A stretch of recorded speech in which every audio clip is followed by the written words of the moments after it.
حضرت علی حجویری جو داتا گنج بخش کے نام سے معروف ہوئے، آج سے قریب 1000 سال قبل لاہور میں جلوہ گر ہوئے اور کفر کے اندھیرے میں توحید کا نور کا وہ چراغ روشن کیا جس کی روشنی آج بھی قلوب اذہان کو منور کر رہی ہے۔ حضرت داتا گنج بخش کی تاریخ ولادت کے بارے میں مورخین کا اختلاف ہے، البتہ منشی دین محمد کوف نے ان کی سوانح حیات میں تاریخ پیدائش 400 یا 401 تحریر کی ہے۔ غزنی موجودہ افغانستان کا ایک معروف شہر ہے۔ اس کے قریب ایک چھوٹا سا گاؤں ہے جس کا نام حجویر تھا۔ یہاں آپ کی ولادت ہوئی۔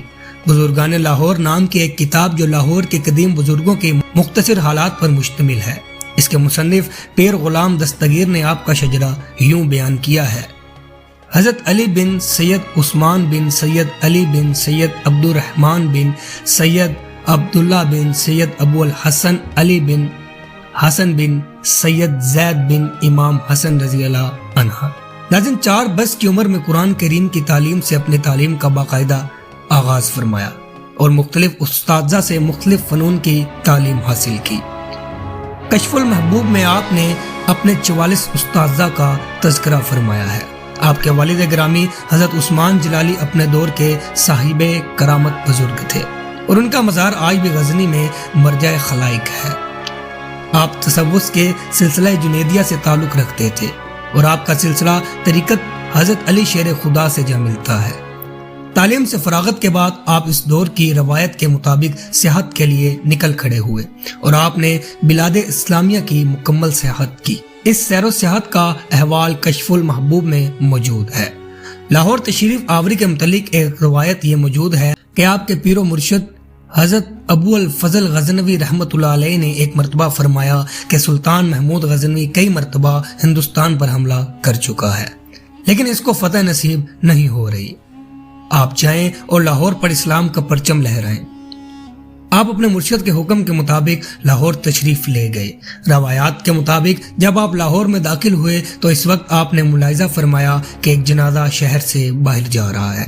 پوچھنے پر بتایا گیا کہ حضرت حسن زنجانی رحمۃ اللہ علیہ قطب لاہور کا جنازہ ہے۔ ناظرین، قارئین کے لیے یہ بات دلچسپی کا باعث ہوگی کہ دنیاوی اور ظاہری حکومتوں کے ساتھ اہل تصوف کی اپنی حکومت ہوتی ہے۔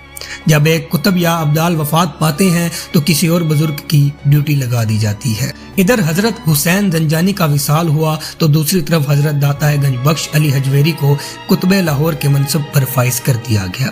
آپ نے لاہور کے مغربی علاقے میں ایک مندر کے نزدیک اسلامی جھنڈا نصب فرمایا اور ارشاد فرمایا کہ یہ پرچم لاہور پر سایہ فگن رہے گا۔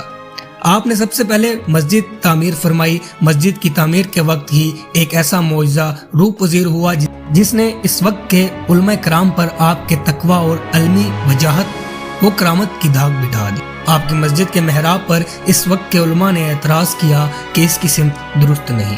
حضرت داتا گنج بخش علی حجویری نے تمام علماء کرام کو مدعو کیا اور ان کا روزہ افطار کروایا۔ نماز مغرب کی جماعت خود کروائی۔